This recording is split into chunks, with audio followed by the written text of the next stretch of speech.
Greetings to all my black brothers and sisters all around the world.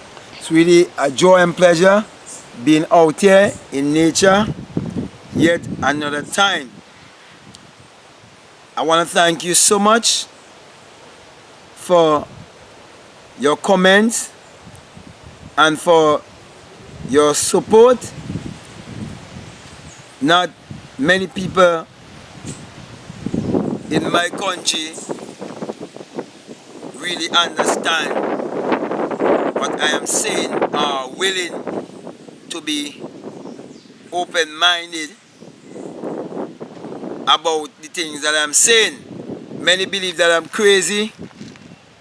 Many believe that I'm a blasphemer and so on.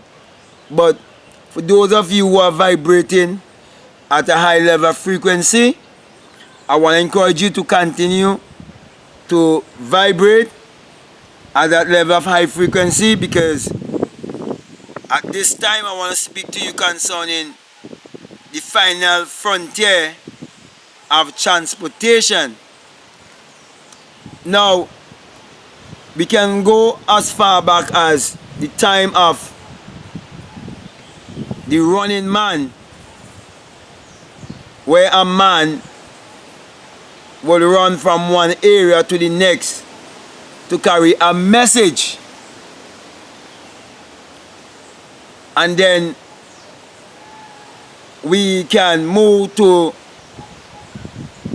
where they used to take the message and put it on a dove and send a dove out with the message.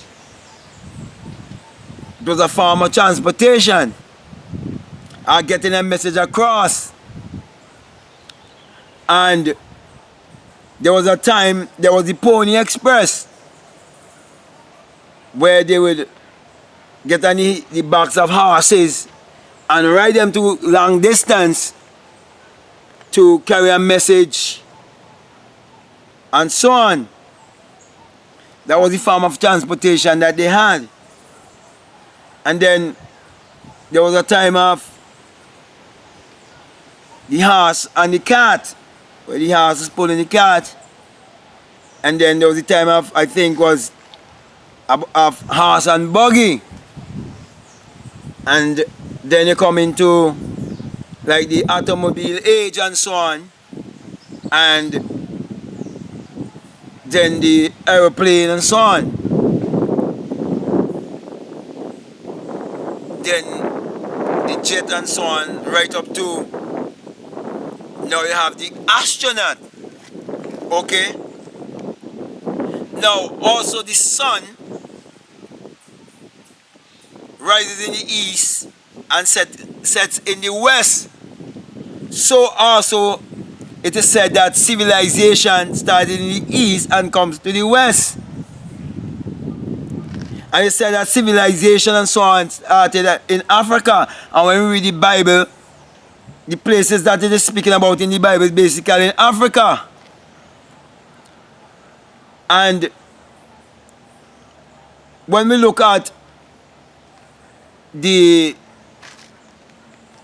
Christians and their belief, and we look at some of the reformers, because most of these church people and people go to church, there was a time when the church was only Catholic, and people like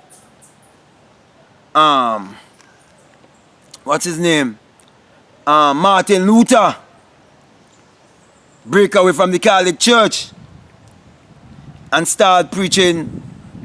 And just to mention, Luther was a German. Okay? Start preaching, the just shall live by faith. And then there was the Wesleyan brothers. That's over to England now. So from Germany over to England now, they start preaching about sanctification. And then around 1906, there was a black man who started a revival, and they call it the Pentecostal movement. So basically, I just giving you a rundown there of how all of these denominations really came about, and how all of this church system came about, and how it was really aligning with the whole movement of transportation and so on, and the advancing of civilization and so on, and how now we come into the final stage, the final frontier of transportation, which is really and basically translation. And to see that I've come into that place, and to see those who enslave black people and give them a false way of worship and false spirituality and false identity, they are in a space race. And the furthest they can go is the astronaut, and they cannot go any further than that. But I myself, I had become a spiritual astronaut when I awake within myself like a fiery being and heard the anointing wind and ascended and exit my skull and become one with the wind and was floating.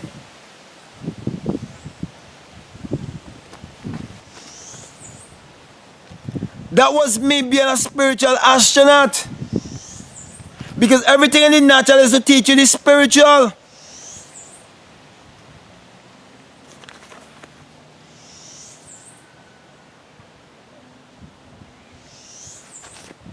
So the whole thing is about coming to your highest self, discovering the highest version of yourself.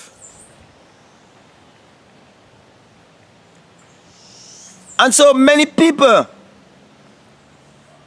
living their lives believing that one day some God is gonna come from above the sky and gonna come for them, some white Jesus, or some white man from the sky, or some white Jewish man, or some brown skinned Jewish man gonna come for them. When it is talking about your translation, and it all takes place within man. And when they talk about the rapture, it is you coming from your humanity into your divinity. It is you coming into one with the invisible. And you can tell the story of the invisible, because you have become invisible and you become one with the invisible, one with the infinite. Aligning yourself, or aligning your mind with the divine mind. So my brother, my sister, that is what it's all about. The final frontier of transportation. And that is why they didn't want black people to discover the final frontier of transportation or the Aladdin factor. Because we transcend far much more faster because of the sun. And because our solar plex is connected to the sun. And we are the people of the sun. And we've been blessed with melanin. Not just melanin for complexion, but melanin for transportation. So I won't go much further than that, because I've done a video on that. Speak about the neuromelanin, which is the invisible fluid that will take you into that place of being the spiritual astronaut, or bring you into that place of translation. So the final frontier of transportation is translation. That's why he said, in a twinkling of an eye, we shall change from mortality to immortality. It's not something that's going to take place. It is something that will take place, and you'll be on the earth just like how I am on the earth right here, and you're telling the story, and they would not believe you. But TBN and CBN and all of these white men, and with their television station and so on, have brainwashed the people with all of these different movies about the rapture and being left behind and all this foolishness. So that being said, my brother and my sisters, I hope what I've said means something to you. And if it means something to you, feel free to share it. Feel free to like, dislike, or to comment. And with that being said, I want to thank you very much. And as usual, I also want to give you the Matthew 6:22 sign, which says, if your eye be single, your whole body would be full of light. With that being said, I just want to say peace. I'm out.